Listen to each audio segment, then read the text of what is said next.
വീട്ടിലെല്ലാവരും ഉള്ള ദിവസം സച്ചി ഹോട്ടലിൽ നിന്ന് ഫുഡ് വാങ്ങിച്ച് വീട്ടിലേക്ക് വരികയാണ്. അമ്മ, നല്ല മസാലയുടെ മണം വരുന്നില്ലേ? അങ്ങനെ സുധി അമ്മയോട് ചോദിക്കുവാണ്. അത് കേട്ട് സച്ചി വന്ന്, എടാ സുധി, നീ കറക്റ്റായിട്ട് മണം പിടിച്ചല്ലോ. ഇതെ, ഞാൻ എൻ്റെ ഭാര്യയ്ക്ക് തന്തൂരി ചിക്കൻ വാങ്ങിച്ചുകൊണ്ട് വന്നതാണ്. രേവതി വാ, വന്ന് കഴിക്കുക എന്ന് സച്ചി പറയുമ്പോൾ, എന്തിനാ ഇതൊക്കെ വാങ്ങിച്ചുകൊണ്ട് വന്നത് എന്ന് ചോദിക്കുകയാണ് രേവതി. വീട്ടിലെ ഒരാൾക്ക് മാത്രം ചിക്കൻ വാങ്ങിക്കൊണ്ടുവന്നത് അത്ര ശരിയല്ല എന്ന് ചന്ദ്രമതി ഭർത്താവിൻ്റെ അടുത്ത് പരാതി പറയുകയാണ്. അപ്പോൾ സച്ചി വന്ന്, ഈ വീട്ടിലെ എല്ലാവരുടെയും കാര്യങ്ങൾ കറക്റ്റായിട്ട് നടക്കുന്നുണ്ടല്ലോ. സുധി അവൻ്റെ ഭാര്യയ്ക്ക് മീൻകറി ഉണ്ടാക്കി ശ്രീകാന്ത് ആവട്ടെ വർഷയ്ക്ക് ഇന്നലെ ചിക്കൻ സൂപ്പ് വെച്ച് കൊടുത്തു. അച്ഛൻ്റെ ഭാര്യയ്ക്ക് സാമ്പാർ ഉണ്ടാക്കി കൊടുത്തില്ലേ? പക്ഷെ രേവതിക്ക് എന്താ വേണ്ടത് എന്ന് ഈ വീട്ടിൽ ആരും ചോദിച്ചില്ല. അച്ഛാ, എൻ്റെ ഭാര്യയ്ക്ക് എന്താ വേണ്ടതെന്ന് ഈ ഞാനല്ലേ ചോദിക്കേണ്ടത്? അതാണ് അവൾക്ക് ഇഷ്ടമുള്ള ചിക്കൻ തന്തൂരി ഞാൻ വാങ്ങിച്ചുകൊണ്ട് വന്നത്.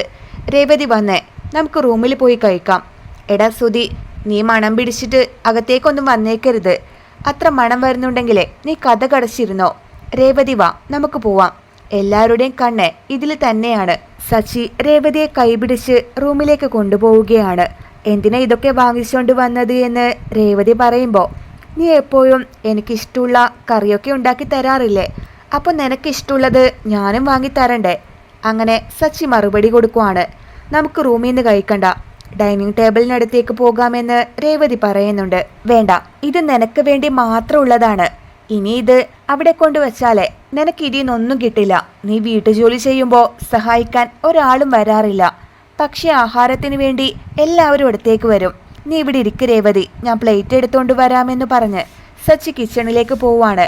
അങ്ങനെ സച്ചി പ്ലേറ്റ് കൊണ്ടുവന്ന് അതൊക്കെ അതിൽ വിളമ്പി രേവതിക്ക് കൊടുക്കുന്നുണ്ട്. ഇതാ ചിക്കൻ എടുക്കുക എന്ന് സച്ചി പറഞ്ഞപ്പോൾ രേവതി അതെടുത്ത് കഴിക്കുവാണ്. എന്തിനാ അവരുടെ മുന്നിൽ വെച്ച് എൻ്റെ ഭാര്യ എന്ന് ഒരുപാട് പ്രാവശ്യം പറഞ്ഞത്? അങ്ങനെ രേവതി ചോദിക്കുമ്പോൾ, ഭാര്യയെ ഭാര്യ എന്നല്ലാണ്ട് പിന്നെ എന്താ വിളിക്കേണ്ടത്?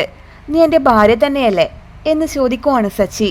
ഇനി നിങ്ങളും കഴിക്കുക എന്ന് പറഞ്ഞ് രേവതി ചിക്കൻ എടുത്ത് സച്ചിക്ക് നേരെ നീട്ടുവാണ്. ഞാൻ കഴിക്കാനല്ല ഇത് വാങ്ങിയത്. റെസ്റ്റ് എടുക്കാതെ ഇന്നലെ വീട്ടുജോലി മൊത്തം ചെയ്തത് നീയാണ്. അപ്പോൾ നീ നന്നായി ആഹാരം കഴിക്കണം. നീയോ നിന്റെ ആരോഗ്യം ശ്രദ്ധിക്കുന്നില്ല. ഞാനും കൂടി അത് നോക്കാതിരുന്നാ എങ്ങനെയാ രേവതി? ഇനി ആഴ്ചയിൽ 2-3 പ്രാവശ്യം നീ മീനും ചിക്കനും ഒക്കെ കഴിക്കണം. അങ്ങനെ സച്ചി പറയുന്നുണ്ട്. എനിക്കിത് മതി, ബാക്കി നിങ്ങൾ കഴിച്ചോ എന്ന് രേവതി മറുപടി കൊടുക്കുവാണ്. അത് പറ്റില്ല, എല്ലാം നീ തന്നെ കഴിച്ചോണം. അതിനുശേഷം നീ പോയി ഉപ്പും മുളകും എടുത്തിട്ട് വാ. അങ്ങനെ സച്ചി പറയുമ്പോൾ, അതെന്തിനാ എന്ന് രേവതി ചോദിക്കുന്നുണ്ട്. നിന്റെ തല ഒഴിഞ്ഞിടാനാ. ഞാൻ ചിക്കൻ വാങ്ങിച്ചുകൊണ്ട് വന്നപ്പോൾ വീട്ടിലെല്ലാവരും കണ്ടതല്ലേ. അവരെല്ലാവരുടെയും കണ്ണ് ഈ കവറിനുമേൽ തന്നെയായിരുന്നു. നിനക്ക് കണ്ണ് തട്ടാതിരിക്കാനാ. അങ്ങനെ സച്ചി പറയുന്നുണ്ട്.